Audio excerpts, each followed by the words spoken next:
Start the recording.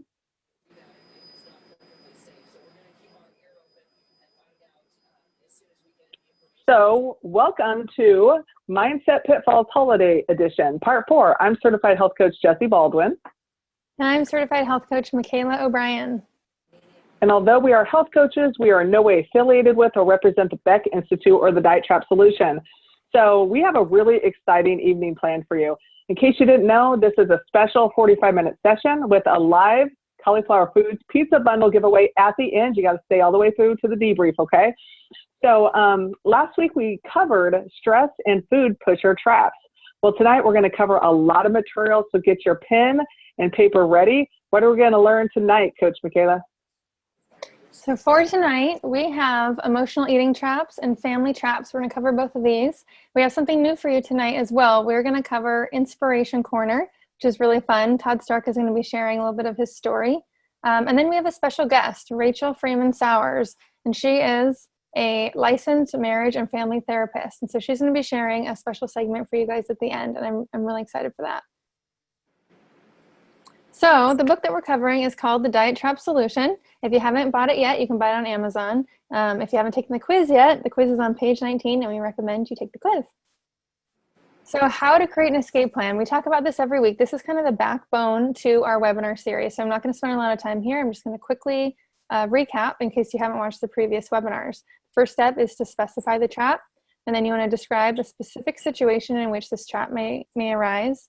And then record your sabotaging thoughts around this specific situation. And this is where you get your index cards. Take those out and write down a compelling response to each sabotaging thought, and then develop a list of strategies for this trap.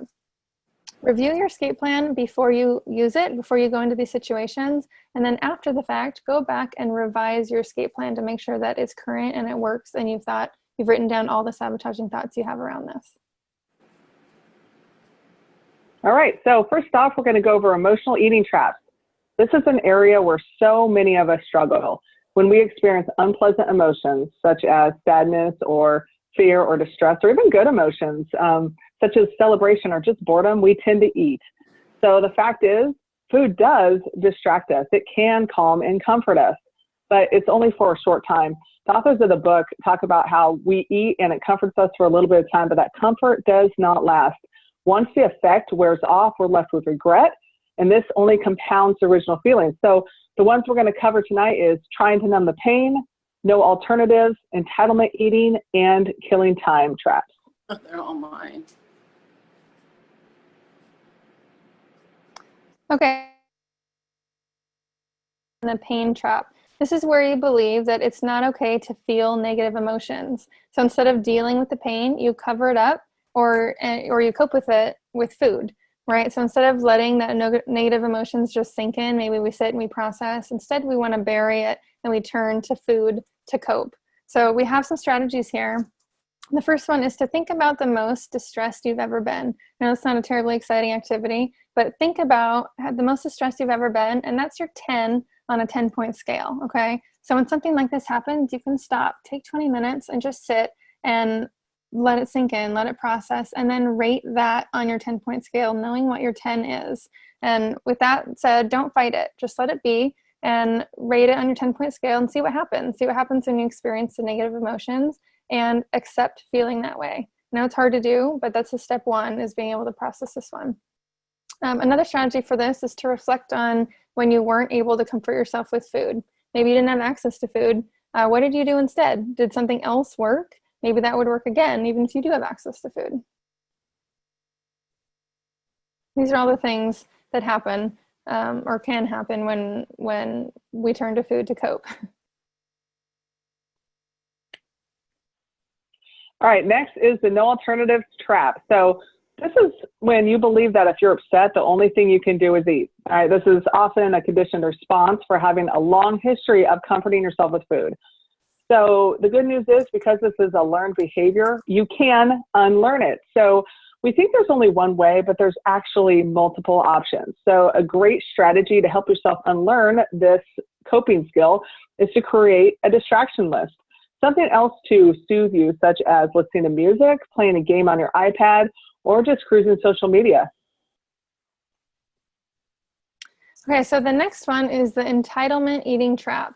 This is where you believe that you deserve to comfort yourself with food. This one's a little bit different than the one we've talked about before, because it's not about that you need food to be able to cope, but more that you feel like you're entitled to have food. You feel like you deserve it. So you may have had a really busy day or a stressful day, and man, I deserve to go get that. Or, you know, it's a different mindset here. So one thing I like to point out is that you deserve to reach your goals. If you want to lose weight, if you want to get healthy, that's what you deserve. You deserve to reach those goals and to feel good. You don't deserve to sabotage yourself and to fall off your program and to fall off your plan. So there's a mindset shift here that we'd like you to take. So with that, there's a response card that works really well with this. And it says, even if I had a hard day, go straight home and eat the healthy meal that's waiting for me. Doing that will make me feel good, and I'll feel great when I lose the weight. Stopping to get unhealthy fast food will just make me feel terrible. So the idea is to come up with something else instead. If you want to reward yourself, maybe, you know, or even distract yourself, find some other comforting activities, something like take a hot bath or turn on loud music and dance. I like that one. Curl up on the couch and watch a movie, or look at some favorite family or friend photos. Go for a walk. Do something to reward yourself or to comfort yourself instead of food.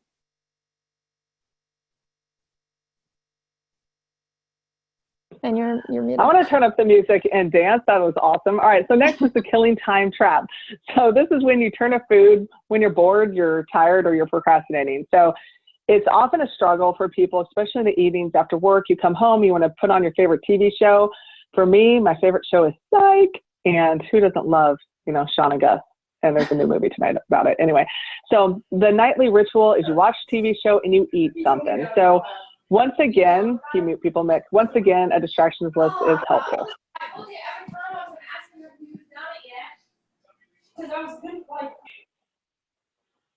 All right, so that was fun and entertaining. That was a distraction. That's an example of a distraction. So keep yourselves muted, please. So something that you can use as a distraction to soothe yourself and to make it so you're not eating while you're watching TV. So I need some help from all of you participating. Look for your chat window. Put in the chat some things that would be a distraction for you, something that would keep yourself from eating, something to keep your hands, your mouth busy. I was thinking chewing gum. I was thinking using a fidget spinner. Okay, Dagmar is going to go for a swim while she's watching TV. She is multi-talented that way. Yeah, you can play cards while you're watching TV. I love it. So good. Dominoes. Good job, Dagmar. So just think of what distractions will work for you. Okay, so next we have our inspiration corner. I'm really excited for this. This is the first time we've done this. And so we have Todd Stark who's going to come on and share a little bit about his story with us. He's actually a client of mine, and he's been on his health journey for a few months now, and he's down 90 pounds so far, and he's still moving forward. So he's doing amazing. And the thing that I really like about his story is that it's a story of overcoming failure and finding victory. He has a very different story here. So I'm really excited for him to come and be authentic and to share with you. So I hope you are as inspired as I am by his story. And I'm going to let Jessee go ahead and ask him some questions and get him started. So go ahead, Jess. Hey, Todd, are you there? There. I unmuted myself. How's that? Awesome. Good job, Todd. I muted myself too. We're both on the same page. So can you tell us a little bit of, yeah, exactly. Tell us a little bit about your history of your struggle with obesity. Sure. Pretty much since, well, first grade, I think. I've always had pretty much every distraction that you just talked about. Food was something that I could control, and so I always ate. Mentally, I probably wasn't as healthy or as fit as I always wanted to be. So I've just always struggled. Food was something that once I got home, I could find comfort in, I could understand, I could control, the same things that a lot of folks on the phone probably deal with. And so I've dealt with weight issues most of my life. There was probably a good 7 years that I never stood on the scale, and I was probably even heavier. And then I am in that lovely picture right there.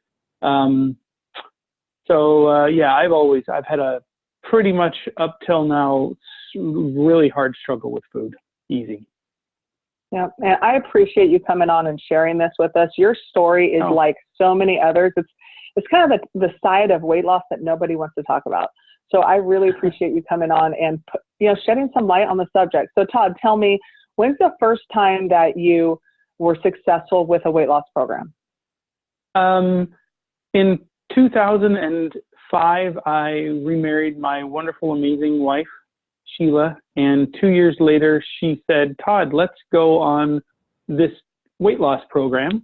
So my wife and I joined a major weight loss program, and within a year, it had actually worked, and I started at 277 at that time, and I got down to 187. I hadn't been down to 187 in, well, pretty much 45 years, and I did it. I've talked to Mikaela about this, and this is probably even new for you, Jessee. I probably gained that system a little bit. There were my days of, quote, weigh-in days when I really didn't eat. I mean, I did things to get myself there that weren't honest. And again, I wasn't in the moment, if I'm really purely honest about myself. But I did. I lost the 90 pounds, and that was between November of 2007 and I'd say December of 2008 is when I really, really lost all that weight. And between January of 2009 and May of this year, I gained about 100 pounds, and I gained all the 90, and I did 10 more. And, whenever I watch like The Biggest Loser or something on television, I always wonder, it's great that they show it up to that fantastic product right at the end, but my fear is what happened to me. My fear is that I gained it all back. I gained every pound plus 10. It was my fear. It was humiliating, and that's kind of how that was my story right up until I started this program. Todd, I bet that was humiliating. You had great success, so I would imagine all your coworkers were cheering you on. They were saying you were doing great, and then, yeah. Yeah, they definitely were. They were asking me, what are you doing? This is phenomenal. And no one had ever talked to me about weight loss. That was completely, that was foreign to me. And I was just proud of what I was doing. I wasn't all in doing it. I know that. And so okay. I gained it all back. You gained it all back plus 10 more. And as you said, it's humiliating. And if you did it in front of an audience, because the world is all a stage. So, what would be the defining moment for you? A wake-up call? What caused you to have the courage to try again?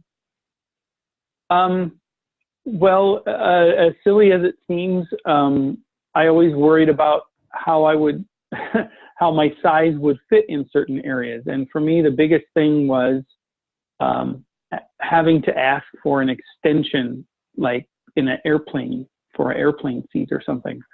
And earlier this past year, my work sent me to Pittsburgh, and at well over 280 some pounds, I actually asked the steward for an extension, and he handed it to me, put it in my hand, and I had to go back to my seat. I didn't have to use it. The seat actually had a belt big enough for me, so I didn't have to, but I actually asked. I did the one thing, as silly as that is, that I said I would never ever get to, and I got there. And then on a really personal note, I had family members telling me things like, we want you to be around for the rest of our lives. We want you to be there for, my stepkids were saying, I want you to be there when I have kids and all that. And I think when you take 10 years plus to gain 100 pounds, you don't ever see yourself as the bigger picture. And I didn't see myself where I really was. So those two moments, I think, were my defining moments. Thank you for sharing. So you had that wake-up call. You reached out to Mikaela. You went to church with her, and you started a new program. And would you tell us why this time around it feels different for you? Why you're being so successful this time around? I think it's two things. I think the first thing is the convenience of it. I mean, if you're doing, for me, I'm doing the 5-in-1 plan. And as long as, the questions have been taken out of it. If you take 5 of the products, you throw them in a bag and you go to work, You eat them every 2.5, 3 hours, and you stay on that simplicity, and you manage one meal, and that meal is protein and vegetables, it works. This program works. I mean, there's a wonderful convenience factor. They've engineered enough good things into the food that you can buy that if you do this, your blood sugar, I've learned my blood sugar is now 5.2. I'm off of 2 of my 3 diabetic medicines. That guy golfing is diabetic and had heart issues, and his numbers were great. That guy was standing right there, totally freaked out, his endocrinologist. So I think that's one reason. I think the second reason was what I didn't do the first time was that I was intentional in what I was doing. Oh, thank you, Dagmar. Thank you very much. Actually, it's weird that I could feel like I'm even slightly proud of myself in doing it. I'm not that kind of a person. So you have to be intentional. You have to know what you're doing and know why you're doing it. And this isn't something that you, in my personal opinion, can just kind of do. Oh, thanks. It's just not something that you can kind of do. I had to realize that this is my normal, and eating small meals. When I get to the point that I'm not eating 5 in 1, I have to eat small meals throughout the day. I have to do it every couple of hours. I was taught to do it more than 10 years ago when I was first diagnosed as being a diabetic. But oh, thanks. I just decided I had to do this. And so I think it's convenient. And the second thing is you got to be intentional. You got to do this for yourself and know that you're worth doing it, and you have to be in the moment. You really need to be, I say that again, you have to be intentional with this. And those are my 2 things, I think. The reason I love that. Thank you, Todd. You are so right on with that. You got to be intentional. I personally believe you can lose weight with pretty much any program out there, but if you don't change your relationship with food, if you don't create healthy habits, it's not going to last. And so I commend you, Todd. I want to celebrate you. You took a chance. You got the courage, and you tried again, and you are so inspirational to so many people. And I just appreciate you for that, Todd. Thank you for coming on and sharing your story. And so, Coach Mikaela, what's next? Yeah, thank you again, Todd. I love your story. So I'm so glad you were willing to come and share it. For 30 people that are here, we're able to listen to it. So, okay, so what is next? So the next trap that we have is the family traps. This is the umbrella, and there's 5 traps that fit under this category. They're the criticizer, the rebel, the can't deprive the family, the me first mule, and the me last martyr. So I know all of us struggle with some of these. We all have family and friends that some of these situations happen. So with the first one is the criticizer trap. So this is where you have unsupportive family members who make negative comments. So this can be negative comments about maybe you eating poorly, eating junk, gaining weight, or it can even be comments about you trying to eat healthy and, trying to lose weight, trying to get healthy. So it can be anything, but the idea here is that you have somebody kind of picking at you. You have somebody criticizing what you're doing. And because of that, we turn to food. So we're coping again with food. So the first strategy I have for you is to be bold, stand up for yourself, stand up for what you need. And it's okay to tell them, like, this is not helping me. It's not helping me move forward. I would love for you not to say things like that. It's whatever it is, but stand up for what you need. And the second thing is to ask for support. If you let them know, like, this is not helping me move forward, but I would absolutely love your support. This is what I'm trying to do, and I would love your support.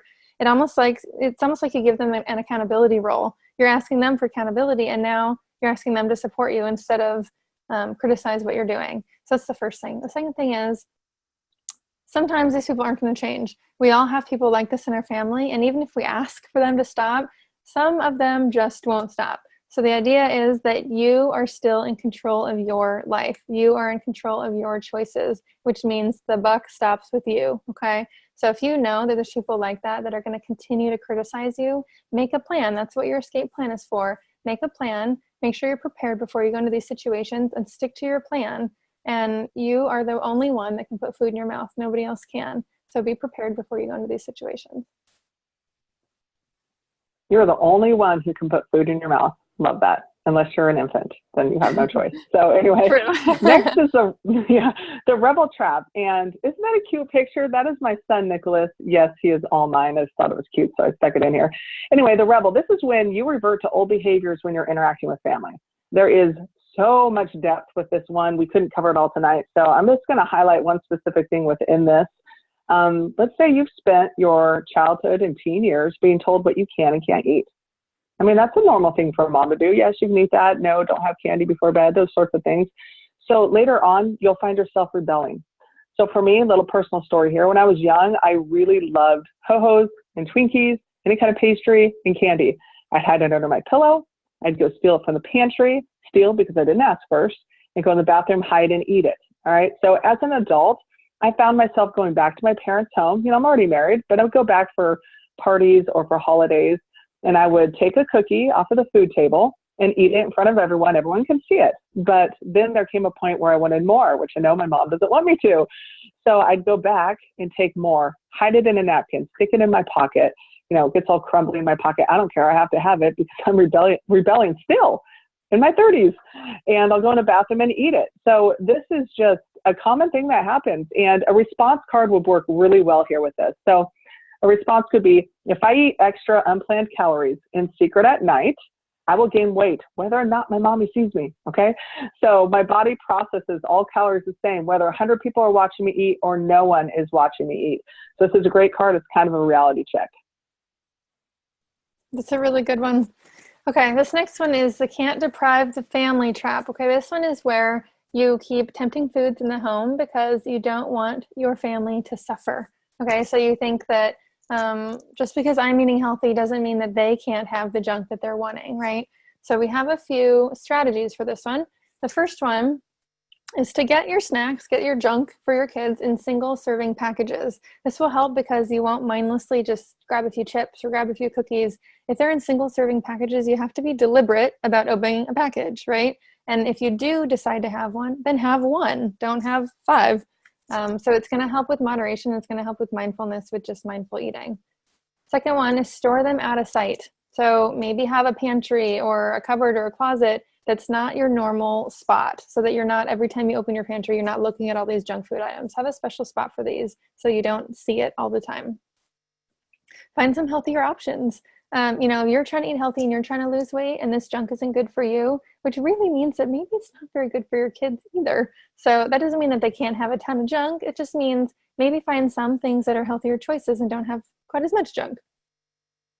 Next one, for older kids, maybe they can buy some of it themselves. I actually really like this one. If they're buying some junk on their own, then it's not yours. You can't eat it anyway. So that'll help with them not having as much and with you not eating their stuff.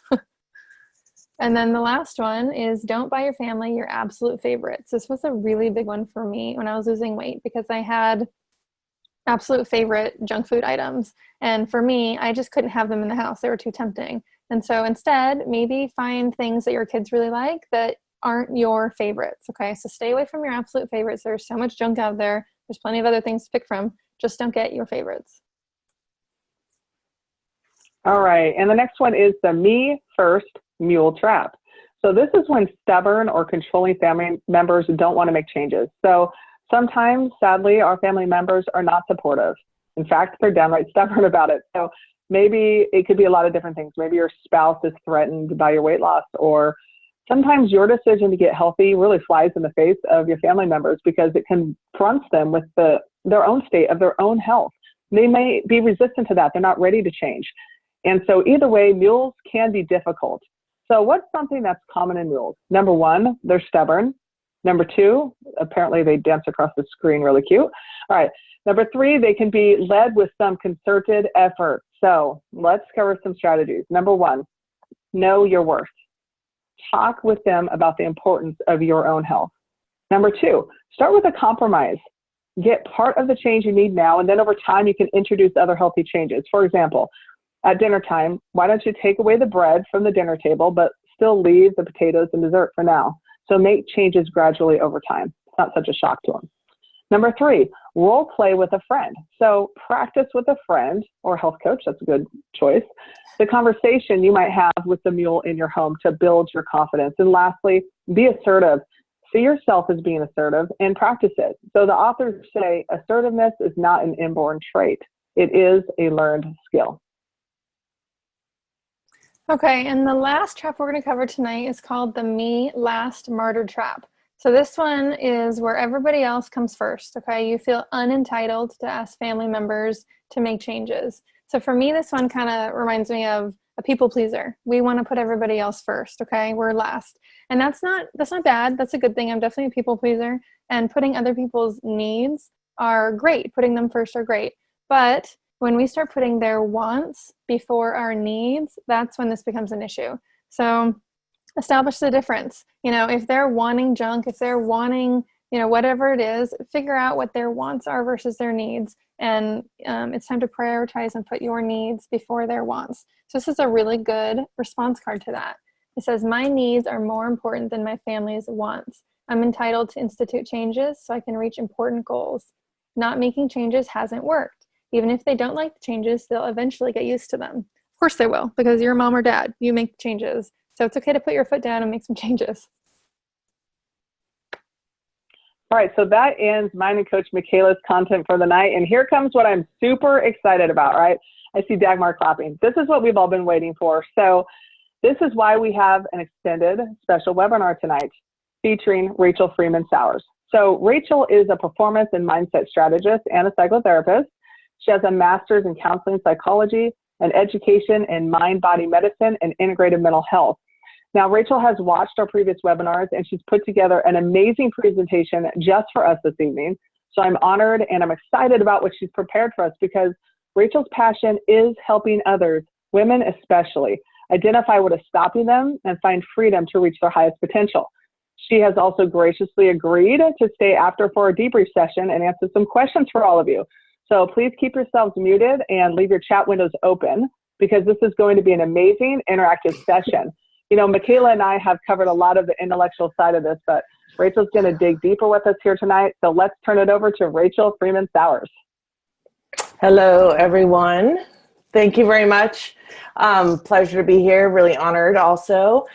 And what's so exciting about tonight is I didn't see this particular presentation before I even did my notes. And I'm going to tell you that some of this stuff is absolutely spot on point. And so I'm really excited about that. I like to be highly interactive. So make sure you're ready to put your comments in the chat. That's something I need. I do Facebook Lives all the time and I do some recordings. And when I do that, I like to have the interaction because I'm here for you guys and to help you continue to be inspired and to reach your goals and to really knock out some of those barriers that might be keeping you from living the life you want to live. So we're going to go ahead and get started, and I'll probably go pretty fast. So make sure you stay till the debrief. So if you have any questions, I'll stay and answer them for you. Okay, so go ahead, Mikaela.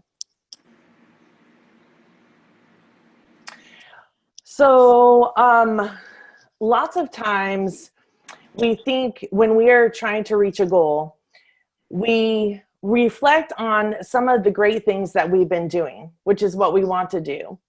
And when we try to reflect on things that we could either improve on or that have made us feel not as great, we kind of ignore those down, or we don't want to deal with some of the emotional stuff that they bring up. So on the screen, there's going to be 3 questions.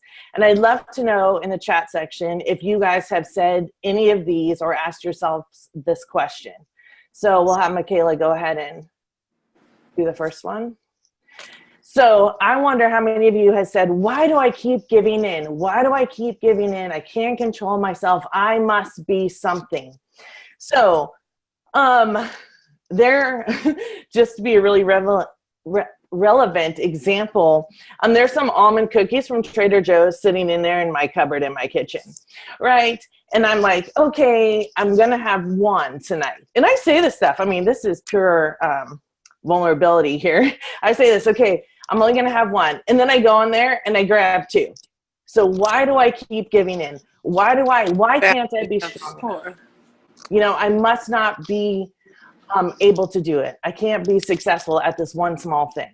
So let me know. What's the next one, Mikaela? Why can't I just stop myself? It should be so easy. I can control other things in my life. How come I can't control this? So I'm just not something. And these emotional triggers that Jessee and Mikaela have talked about tonight are the reason we label ourselves with whatever we're not, right? So instead of saying, why can't I stop? Instead of saying, why can't I just stop myself? It's more like, what do I really want right now, right? So do I want both of these almond cookies, or do I really want just one? And sometimes I really want two. Don't get me wrong. It's for reals. So then I say, well, what is it going to happen after I eat these two cookies? Well, sometimes I don't know, but usually I have a pretty good idea. So how many of you, oh, I'm just not strong enough? Yes, that's a lie. Just FYI, that's a lie. Okay, so what's the next question? Oh, I wish they could just understand. Why don't they know how important this is to me? Why can't they just support me? You know, those are some questions. Let me know. You're going to want more. That's really true. Okay, so instead of turning these self-reflections into an immediate negative effect in our minds of why I can't, we're turning these self-reflections into what do I want instead?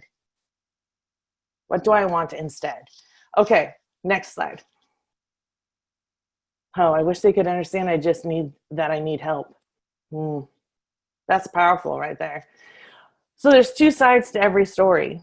And when I watched the previous two webinars, you know, Jessee and Mikaela do a really great job with some cognitive or intellectual ways. So what they're doing is they're really laying out, if you have this challenge, if you have this resistance to doing what's healthy for you, she's going to make me laugh. I'm going to have to turn off my camera to you.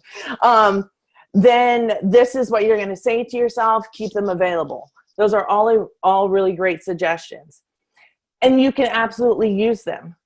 But it'll be far more powerful if you merge your two sides together. So let's go to the intellectual side. So your responses to the traps can be cognitive. And sometimes those work beautifully, right?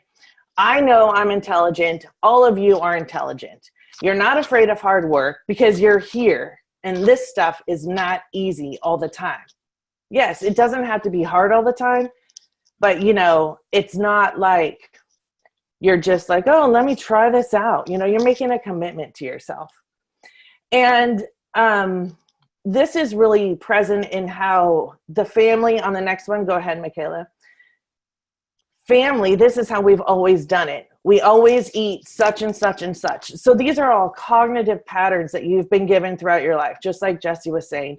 How many of you have ever had your parents tell you that you shouldn't leave food on your plate because there's starving children in Africa, right? My parents told me that all the time, eat all your food off your plate. And yet I was full. My brain was telling me I'm full and I still ate the rest. Now, I'm not saying I had bad parents, but that was one of the patterns I learned. So that was a cognitive functioning. So along with the intellectual, in order to make foundational shifts in this part of your life, you want to merge emotional with intellectual. So go to the next one. So responses to these traps are emotional. All the traps that you've had, the criticizer, the rebel, I can't deprive my family. You're going to deprive your family of junk food and you can't do that? That's an emotional trigger, right? That's like, oh, I want them to know I'm the best mom, or I want them to know that their dad cares about them. Well, if you really care about them, then feed them the healthy food because you're the leader, you're the model, right? So go to the next one. It was interesting when I watched this last one and it said food pusher traps. And I was like, those people are preying on my and your emotions. Well, you know, I feel really bad if I eat by myself. Can't you just come out with me tonight? No, I can't, right? This is that assertiveness that Jessee's saying. So the food pusher traps, and there's a lot of these, like the rebel, I can't deprive my family. The me first mule, that was interesting, right? And then the me last martyr. well, I'll do whatever I need to do for everyone else first. And then I'm going to say, poor me, I can't get this done. No, you first always. That's the way it is. The better you are, the better you will be able to give what you want to give to others and to your family. Okay, one more. One more time. So it's an emotional response. And this is what I heard Bethany say. It's more important to do other things. It's more important for me to go and do this. And rather than get on my elliptical for just 20 minutes a day, well, it's better for me to sit down and use my creative time in the morning when I'm really on point, right? But if I would get on my elliptical, my endorphins are going to go. They're going to start surging through my body. I'm going to have a rush of dopamine, and I'm going to feel super good. And that's what you'll do if you go on a walk, just like they talked about alternatives, right? You're getting your body moving. You're getting the endorphins going, and you're actually, even if it's on a treadmill or just outside. I love outside. It's one of my big deals. So that gives you a whole bunch of positive feedback if you can do it in a place that you love. Okay, so what I would like to know is, if you can leave it, it's fine. If anyone has had an emotional response to a trigger, yes or no in the comments. Okay. How many of you have had an emotional trigger in every other part of your life in addition to this health journey that you're on? So the stuff that Jessee and Mikaela are teaching you is great for your health journey. But if you can experience these foundational shifts, you can use it throughout every single part of your life. The theory is the same. It's just in a different context.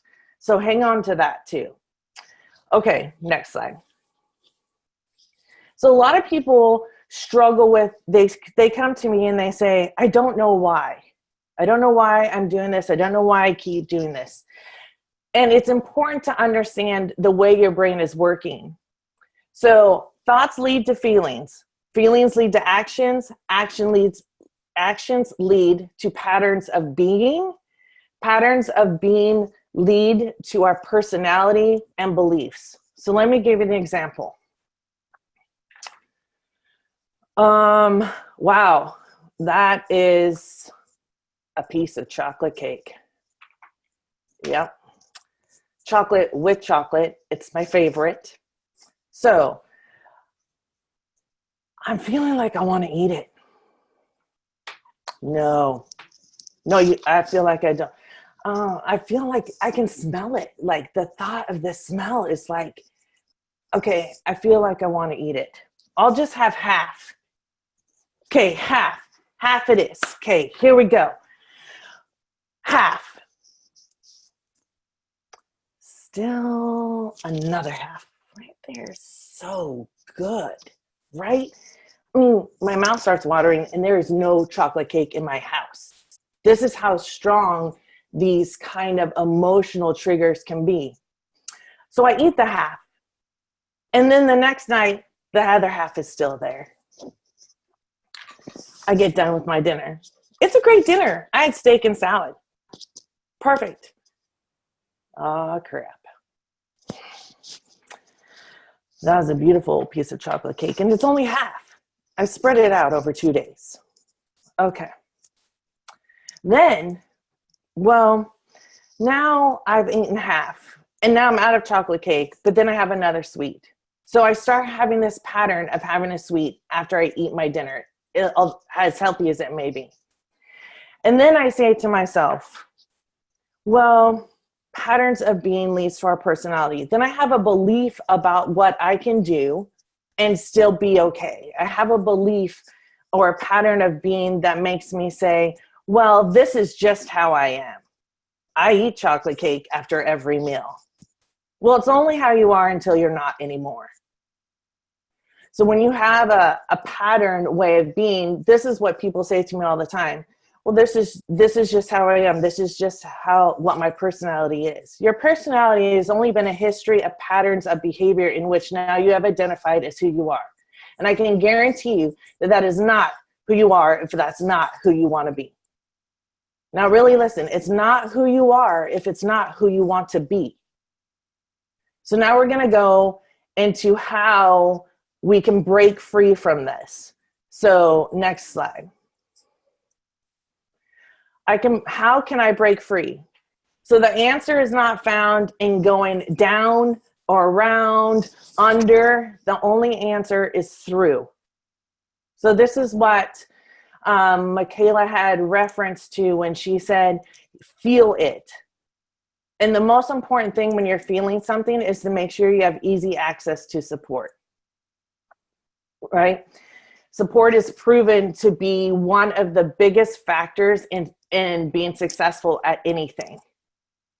So I do a couple times a year, a vision roadmap workshop.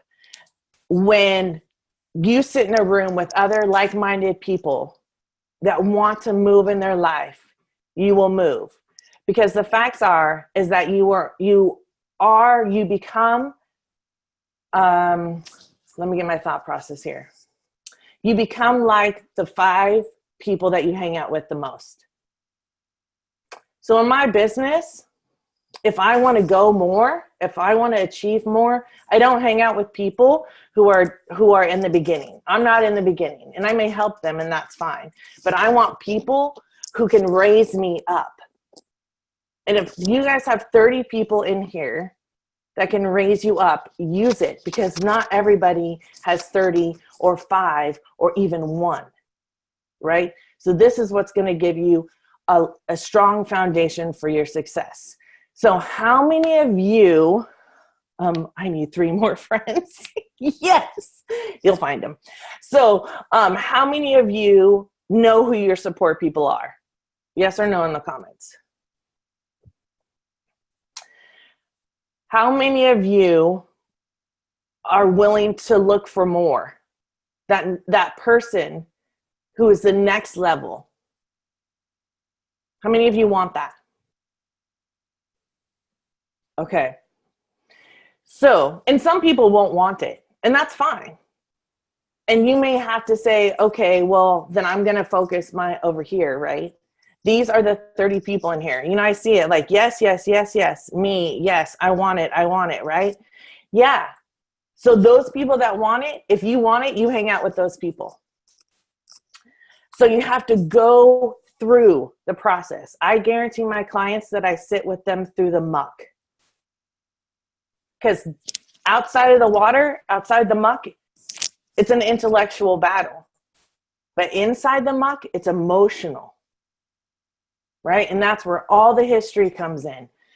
And I don't necessarily think that we have to go through every single history thing of a person, event of a person. You can decide right now what you want, and you can absolutely have that if you want it bad enough. Okay, so rewire your brain. How much time do I have left, Jesse? Can you type it in the thing?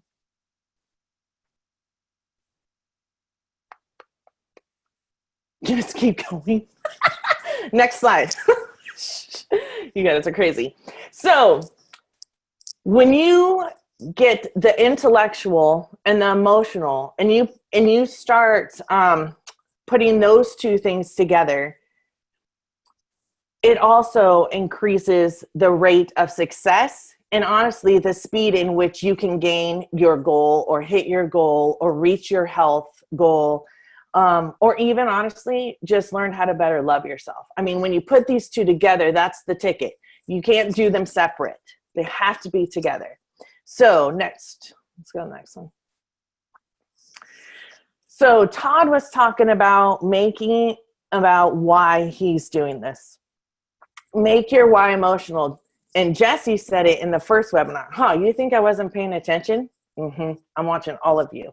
So it has to be not just like, I want to lose 50 pounds and I can do this because I'm strong enough. That's okay to think that. That's not a bad thought. But when you picture yourself 50 pounds lighter and you have that surge of adrenaline and that surge of satisfaction, You can create that every time. So put yes in the comments if you're willing to do a quick exercise. Oh my God, I love this because now I can wear jeans. Yes. Okay. So what I want you to do is I just want you to, you can leave your eyes open or closed. I just want you to take a deep breath. I want you to inhale through the nose and exhale through the mouth. Here we go. Breathe with me. Inhale through the nose, full extension of the body, or the belly, I guess. Hold 1 second. Exhale, full exhale. You kind of feel your shoulders drop when you did that, huh? Mine dropped some. All right. So I want you to close your eyes. And I want you to picture yourself. I want you to picture yourself the way that you see yourself after you reach your goal. And I want you to let those emotions, whether it's tears, whether it's happiness, whether it's tears of joy, whether it's patting yourself on the back, I want you to let those emotions fill your entire body. Let every cell soak it up, become energized with that feeling. And while you're keeping that image, when you're keeping that in your head, when you're feeling it in your body, I want you to take another deep breath, inhaling through the nose. Here we go. Exhaling through the mouth. Bring the emotion stronger. Bring it stronger. Notice how you feel. Notice what your body is doing. Does it feel lighter? Are you smiling? Are you looking at yourself in this moment with gratitude, with determination, with desire, with abundance? One more time. Inhale through the nose. Exhale through the mouth. Nice deep. Okay, open your eyes. Now I'm going to tell you, I don't care how many times you have to watch this webinar. If you do that over and over again, you begin to rewire the neurological connections that told you, I can't do this. Why can't I? I'm no good. I don't deserve it. Whatever this is, whatever the trigger emotion is that has taught you that you can't, that you won't, needs to be coming apart. And when you do this, you bring those feelings into the present, just like Todd was saying. You stay present with that feeling, and I can guarantee you that I'm not going to eat the chocolate cake because I would rather have that than a chocolate cake.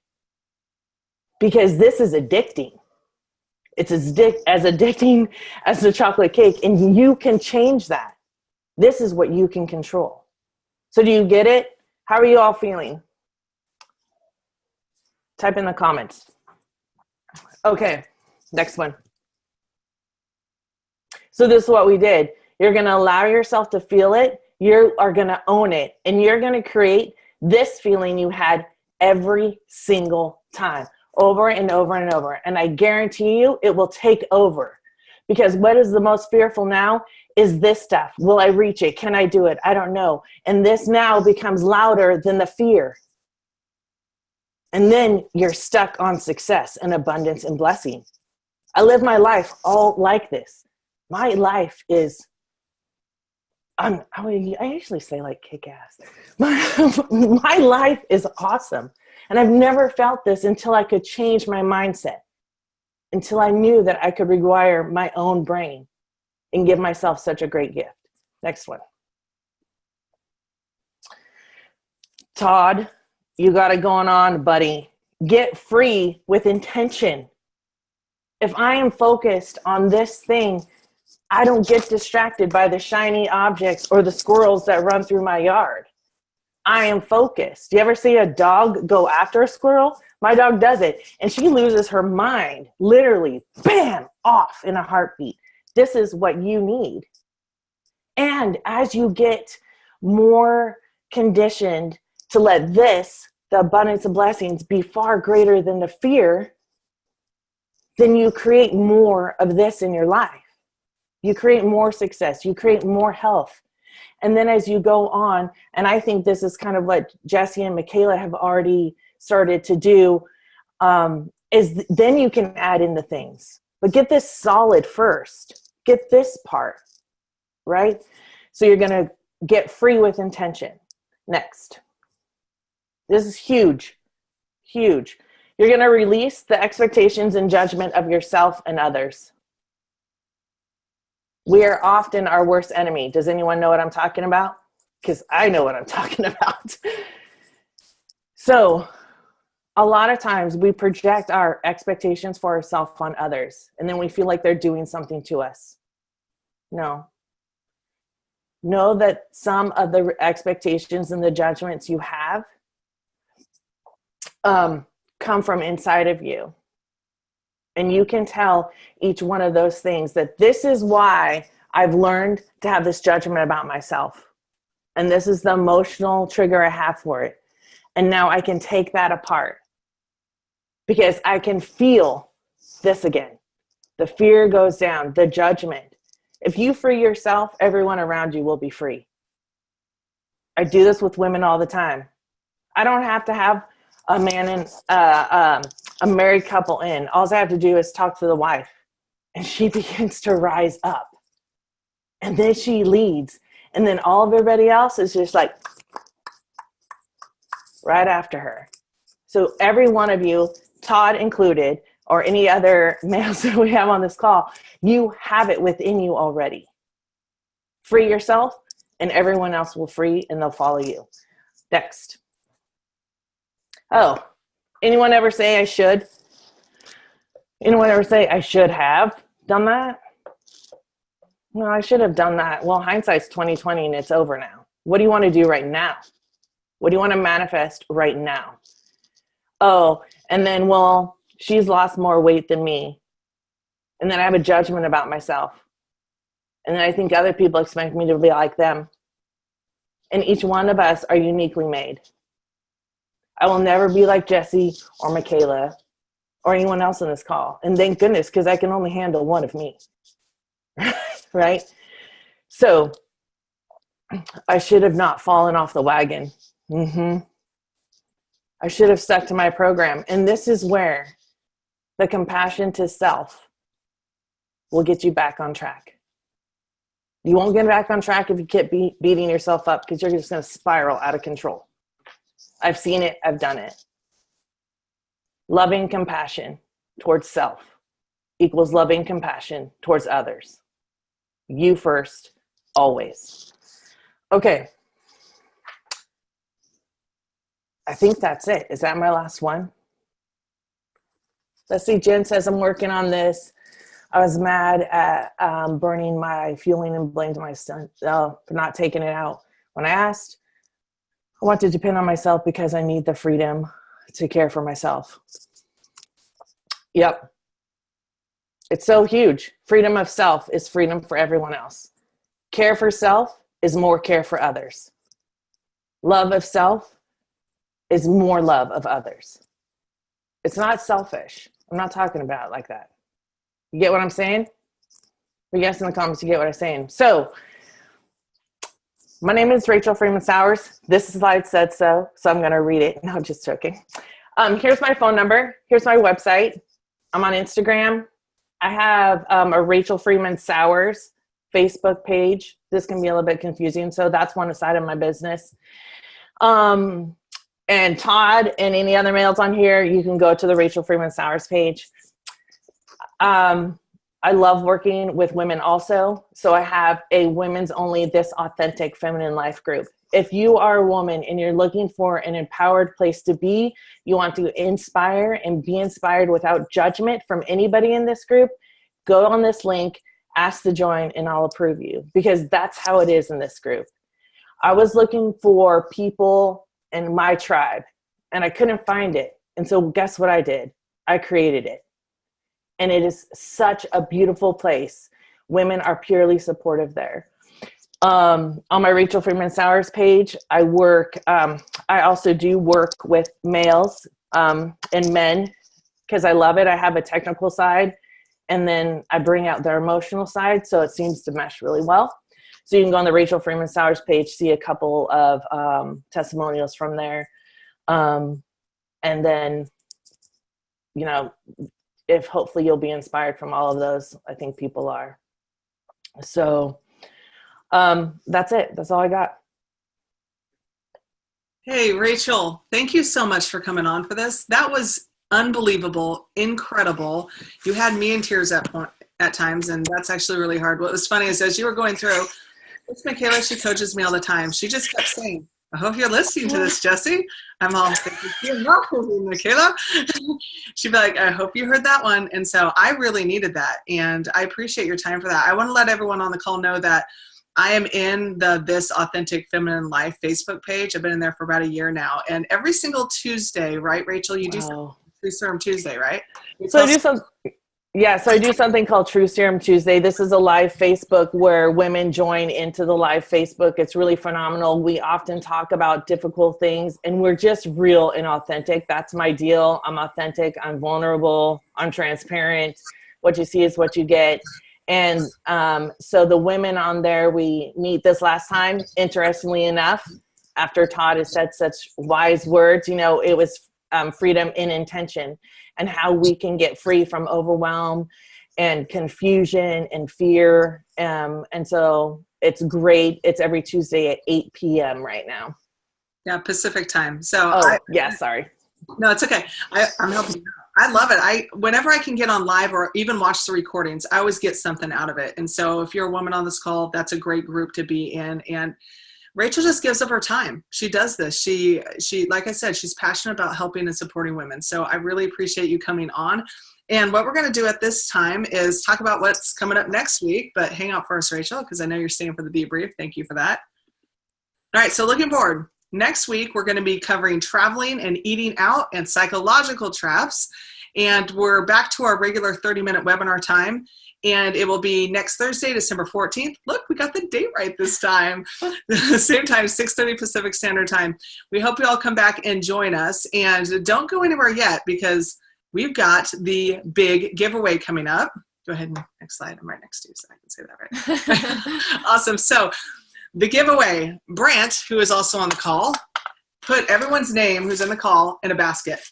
All right, so we're going to do the drawing at the end of the debrief. That's right, we're making it stay for question and answer time. So we have a 15-minute debrief session now where you can ask any question you want of Rachel, and at the end of that, we'll do this giveaway for a low-carb bundle pack. All right, this is 10 crusts. Thank you. Special thank you to Cauliflower Foods for sponsoring this. And these are gluten-free, amazing pizza crust. So you don't have to deprive yourself of pizza crust no matter what program you're on. These will work for it. And so I'm going to go ahead and stop the recording. If you're watching the recording, thank you for joining us. Bye.